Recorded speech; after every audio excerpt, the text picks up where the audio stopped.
In last week's episode, we talked about dead all along fan theories, why they might be so prevalent, and what they mean.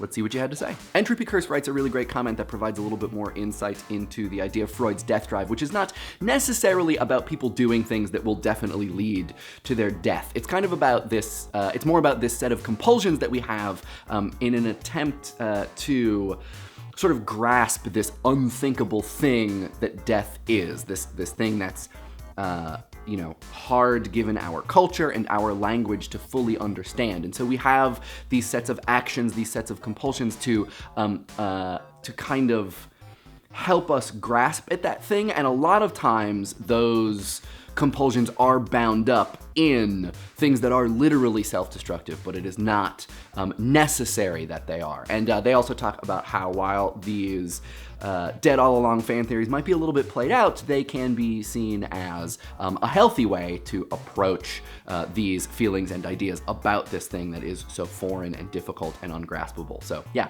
this is a great comment. Thank you for writing. Jonah Falcon and a couple other people mentioned the it was all a dream fan theory and how it's kind of a cousin of the dead all along fan theory. And I would absolutely agree with that. I think cousin is maybe the perfect relationship to put those two in. I also think that, from my perspective, the it's all a dream fan theory is kind of different in that it seems to be even more disliked than the dead all along fan theory. It seems like it's almost anathema as far as fan theories are concerned.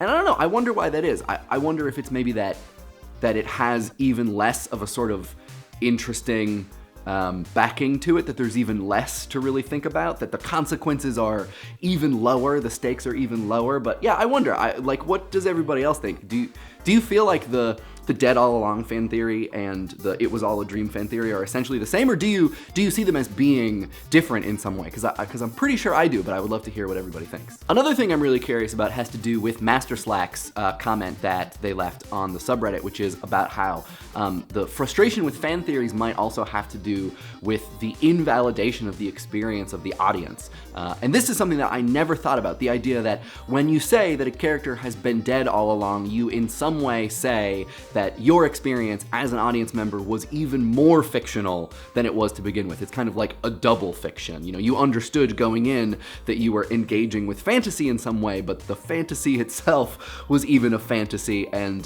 this can maybe be frustrating or feel like you've invested energy where it wasn't worth it. And I'm really curious if other people feel this way too, because I find this really interesting, something that I never considered. VainShrimp, TSIntern, and a bunch of other people simultaneously register their discontent with and also explain the popularity of dead all along fan theories by saying that it's kind of like a sledgehammer of fan theories, that it gets a lot of work done with minimal effort, and that it sort of lacks nuance or lacks, I don't know, skill. I'm putting words in their mouths, but yeah, I mean, I can totally see this because so much of what's fun about fan theories and so much of what's fun about not only reading them but putting them together is taking all of the details of the story, finding all of these really small things and trying to find out how they might work in support of some other idea, some other sort of complex interrelation of all of those characteristics and facets and whatever else.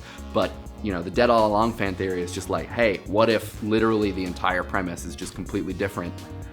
What's up now? Everything is changed. And yeah, I can see how it changes things in a way that feels lazy and incomplete. I know that it's really popular, but I sort of have this problem with the Angelica is the only Rugrat that is alive and everyone else is a figment of her imagination theory, because for me, it doesn't add a level of complexity that I like from fan theories. It kind of just flattens everybody into having a similar relationship. It doesn't really add anything. It actually takes things away from a show that has a surprising complexity for what it is, but at the same time, I can appreciate how it is a shortcut to considering things in a new light, in a way that is shocking, in a way that causes you to just completely reorient your attitude towards this piece of media, and that, that does have its benefits. So, like I said in the Tommy Westfall video,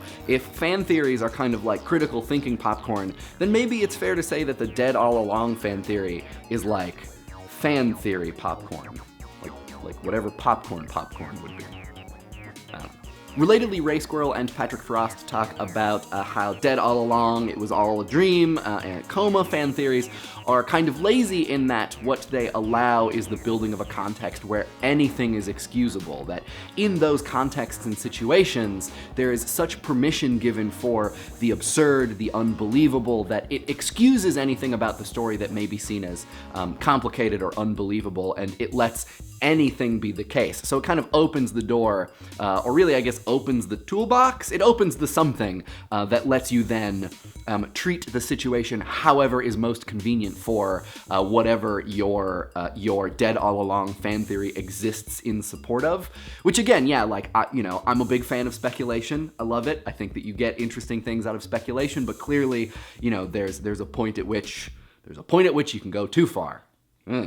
Dashery writes a really great comment about Heidegger's idea of being towards death and how it's really important to be clear, which I probably wasn't, that it's not a condition of one's death, that being towards death is not death. It is something that one only has when living. It's a condition of being alive, of having this kind of open, authentic experience of life as an effect of your understanding that this thing that's normally considered eventual or in the distance is always a part of you. And to say that someone can be both dead and have that authentic experience is in some way to diminish the importance of both being alive and being dead. And yeah, that's absolutely. And I think one of the things I'm trying to get at is not what it means to have a character that on screen is dead, but rather what it means to have the audience imagine their death, or to imagine them as dead, or to imagine that death is a part of them in the way that you would if you were to consider being towards death. Because, when an audience member considers a character as being dead, it doesn't kill them. They're not literally deceased, but it does change the way that they view their actions, and it does change the way that they may view the inspiration or the skill or the quality of their actions in some way. And I think that's the thing that I'm trying to get at, that it is not a simultaneous death and being towards death. It's something much stranger and apparently harder to put into words. Dashery, this was a really great comment. Thank you for writing it. Okay, lots of requests for an Undertale video, so I'm gonna think about this. I'm on board. I played it a lot. I loved it. So let's give this a soft yes. Probably not gonna happen for another at least 6 to 8 weeks. We got the holidays, it gets complicated, but yeah. Also, what are you curious about? What does Undertale make you think of? What do you wanna, I don't know, pacifism? We're gonna get there. Let's talk about this on the subreddit. Dante Omega wrote a great comment that breaks Dead All Along fan theories down into a couple different categories, and it's really interesting, highly recommended. Give it a read. Links to this comment and all the others in the doobly-doo. So as you probably know, the universe is fully deterministic. You don't have free will, sorry.